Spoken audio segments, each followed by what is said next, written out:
All right, our NACAC family and friends, this is not really an introduction I need to give. Everybody knows who this man is, the CEO of NACAC himself, Angel Pérez. Thank you so much for being here and for making really all of this possible. I could not be more excited. I'm thrilled. What was your first thought when you walked into the conference? One, relief, because most people don't know it is a Herculean task to pull something like this off in terms of details, but then just excitement and joy. First of all, I can't believe how many people are here, over 6,000. Over 6,000? Over 6,000. Out of 26,000? That is a good percentage of people. Yeah. But also there is an energy, and I'm not sure, unless you're here, you probably don't understand it, but there is so much happiness and people are just so excited to be back together. So I'm also just really excited.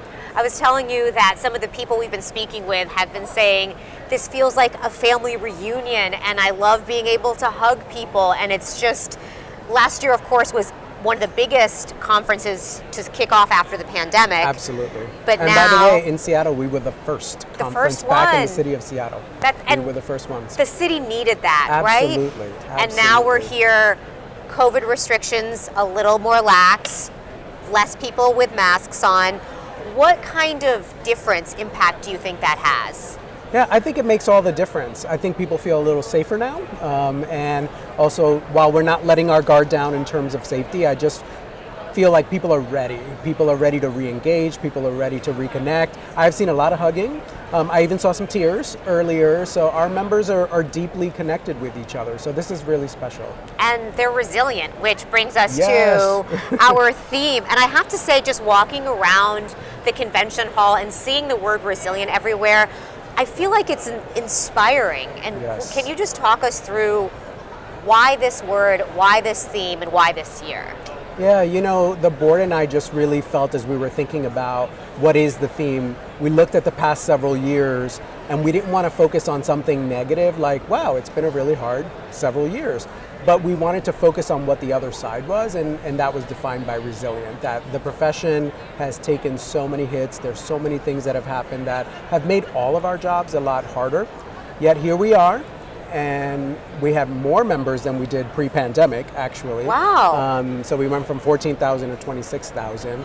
And in many ways, we're stronger, we're more excited, and so that's where we emerged the title Resilient. I love that. I have to tell you, the first person that I met when I walked in here was that gentleman over there at the tuition exchange. Yes. And he had beautiful words to say about you and his impact on your life. Yes, well, one of the reasons I do this work is because someone gave me an opportunity to go to college. I was a low-income, first-generation student, had no money. I grew up in the projects of the South Bronx. And that man over there actually signed my financial aid award letter and opened the doors of opportunity. And so I have decided I am going to continue to pay the way forward and dedicate my career to making sure other future Angel Pérez's have that opportunity. I mean, that really just speaks to what everyone in this room is doing here. Maybe they touch one person, and I bet he had no idea that one signature was going to, realistically, it changed your life and changed the lives of so many other people after that. Yes, absolutely. I live a life that I could not have dreamed of because someone paved that way and opened that opportunity. So now think about this coalition of people that we have here, right? The 6,000 plus people and then our 26,000 members all over the world who are doing that for lots of people on a day-to-day basis. Like, it's a lot of power across the entire globe. I know you talked about future Angel Pérez's. What would you want to say to either your younger self or someone who is in a similar situation now knowing what you do and having gone through it? Yeah.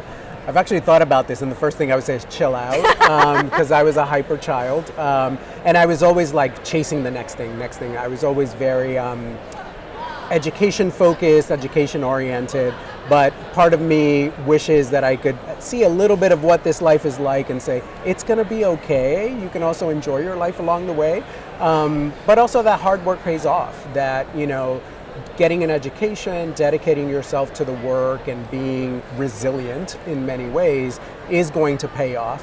And the way I think about it now is, but also when you get to that moment where it has paid off, it's your turn now to pay it forward.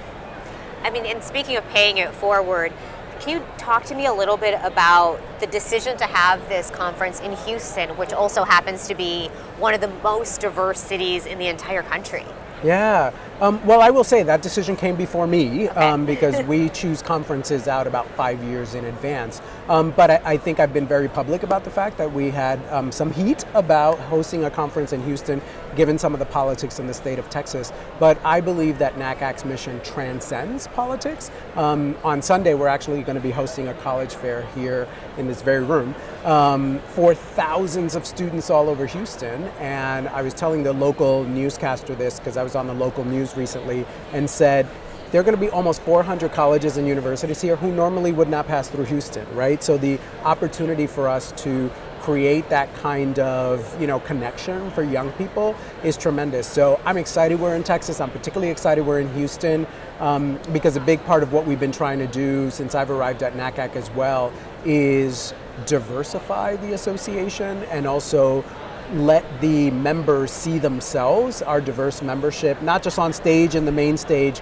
but also in terms of the cities that we select. So given that this is one of the most diverse in the country, I'm just thrilled that we're here. I hope people take advantage of the good restaurants in town. I have not had a bad meal here, by the way. No, there aren't any. I mean, it's been amazing. And so I think people are going to have a good time.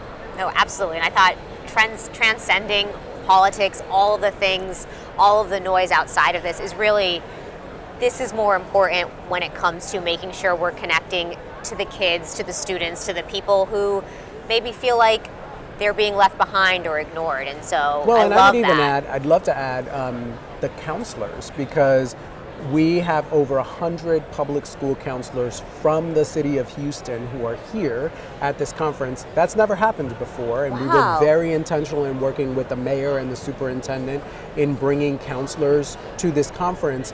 And I met some of them earlier today, and they said, you don't understand what this is going to do. The connections I make here, I'm now going to take back to my students. And some of my students will end up at universities they'd never even thought of because I made that personal connection and helped them with the funding. And so, again, there's all this really interesting energy that's happening behind the scenes that's going to have a huge impact. What do you want the biggest thing for people to take away after leaving this conference? The power of network, because I think that's one of the things that NACAC does really, really well. But also that even though we are going to continue to face a lot of challenges, we are dealing with a lot of challenges in the profession. I think there's a session going on right now about the Supreme Court case on race and college admission. And so even though we're going to be dealing with so many of those, that we are resilient and that we will continue to work because our mission is incredibly important. And resilience, a perfect theme this year. Thank you so much. Thank you for everything and for making all this possible and being able to connect thousands, over 6,000 people who were able to travel, drive, get here because they thought that this was a family reunion and they wouldn't miss it, or their Christmas. Thank you. Lovely. Thank you.